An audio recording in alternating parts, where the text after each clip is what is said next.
Giraldo, estudiante de medicina de la Universidad de CES. En este caso vamos a hablar del término de leucemia.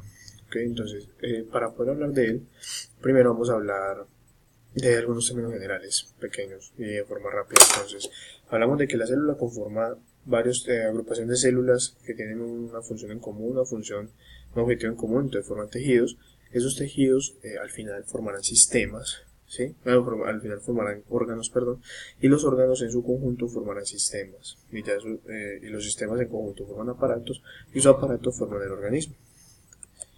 Bueno, entonces, para poder hablar del término de leucemia tenemos que concentrarnos mucho específicamente en lo que es el tejido conectivo. Entonces, el tejido conectivo es simplemente una estructura que proporciona rigidez y soporte a nuestro cuerpo, ¿no?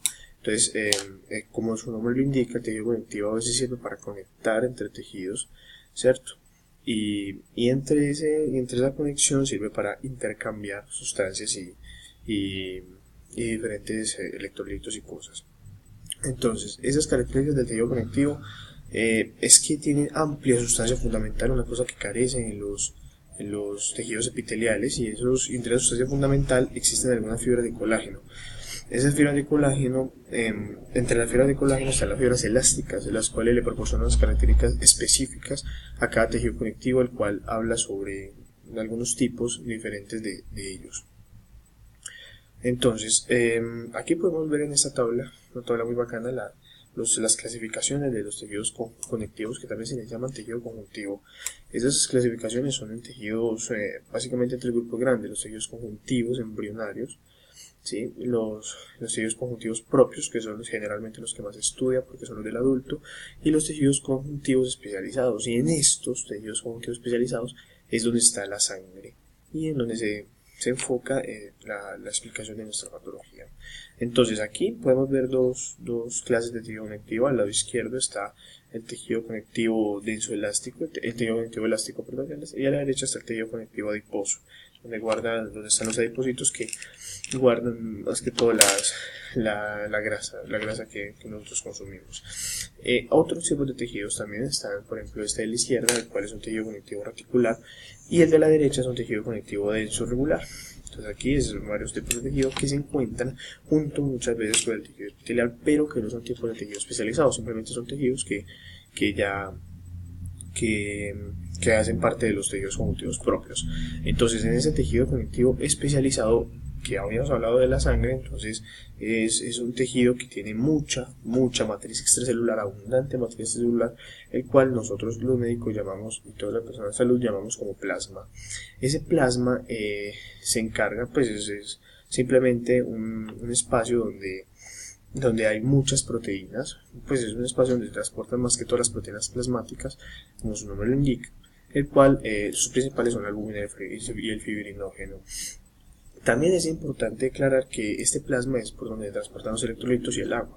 ¿Qué pasa? Que los electrolitos es menos del 1% del plasma, las proteínas son un 7%, mientras que el agua es todo un 92% del plasma, que el plasma a su vez es el 55% de todos los componentes de la sangre. Entonces, ¿qué pasa? Que la sangre está compuesta por esa matriz extracelular y por los elementos formes, básicamente. Esos elementos formes son estos tres: son los eritrocitos, las plaquetas y los leucocitos. Eritrocitos encargados de transportar oxígeno, de transportar los nutrientes al resto de órganos. Recordemos que la sangre y los vasos, tanto linfáticos como vasculares, son como el metro, como el sistema de transporte más rápido que tiene el cuerpo para comunicarse entre órganos. Las plaquetas son las células, fragmentos citoplasmáticos de una célula llamada megacariocito, el cual se encarga de ayudar en los momentos de rompimiento de los vasos sanguíneos. Se encarga de la reconstrucción y pues de la integridad del vaso. Y los leucocitos, pues digamos que es el pequeño grupo de estos tres, pero se dividen en muchos. Estos leucocitos son los encargados de la defensa, y entre esa defensa, entonces, pues entre su clasificación encontramos que hay unos granulocitos y unos agranulocitos. Los granulocitos se llaman así porque tienen unos gránulos específicos, el cual les ayudan a combatir ciertos tipos de patologías corporales. Por ejemplo, el eosinófilo es una célula muy rojita, es muy básica, pero se pinta mucho con eosina, que es ácida, el cual sus gránulos específicos ayudan mucho a combatir, a regular la acción del basófilo, reacciones alérgicas y a combatir parásitos.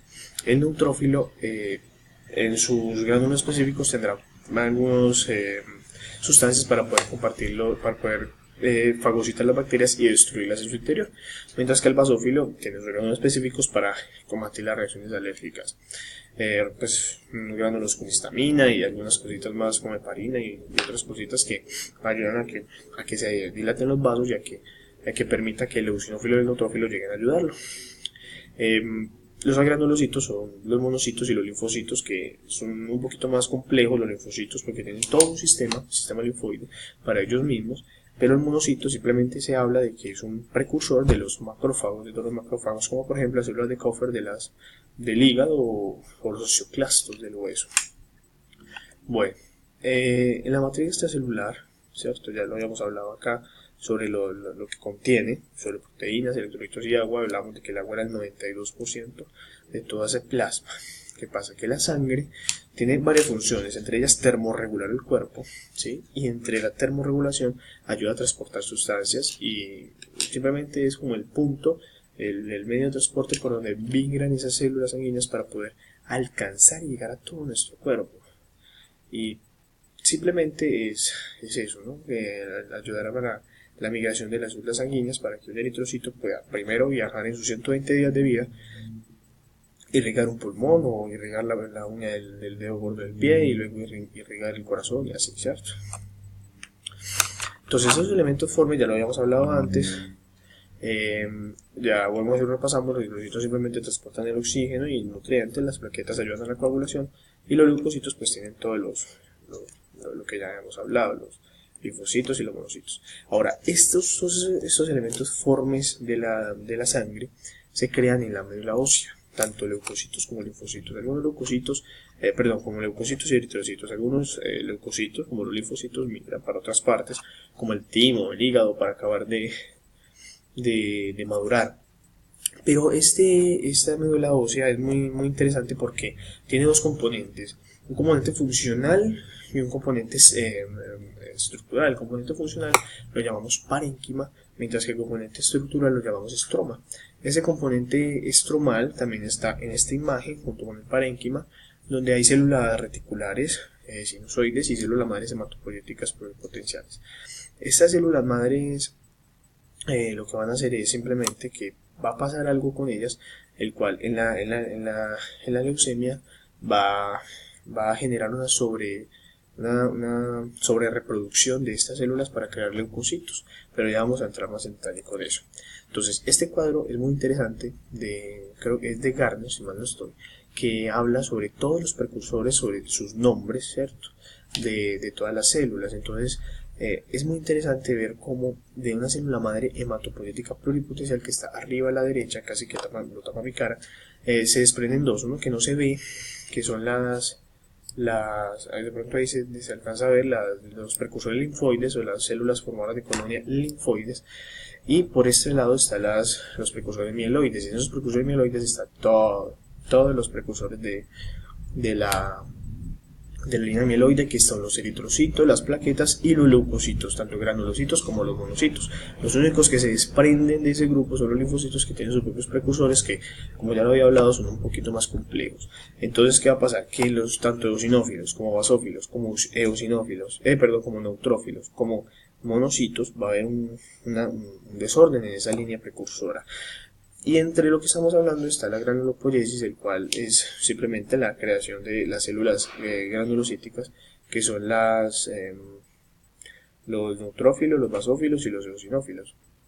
Entonces, este es un esquema fácil, un esquema sencillo de cómo se crea cualquier célula leucocítica, granulocítica, ¿no? Entonces, tenemos la precursora hematopoyética pluripotencial, que al final dará un progenitor.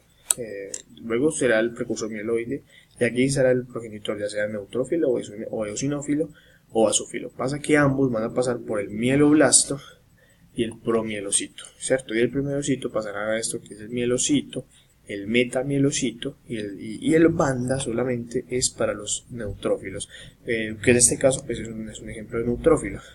Que es la cuestión, que el banda podrá circular por sangre, que son los que nosotros vemos como las células en forma de herradura, que muchas veces se distinguen pues se diferencian, se confunden mucho con un monocito, porque tienden a tener un núcleo riñonado. A veces también vemos un metamielocito en sangre, pero esto ya no es normal.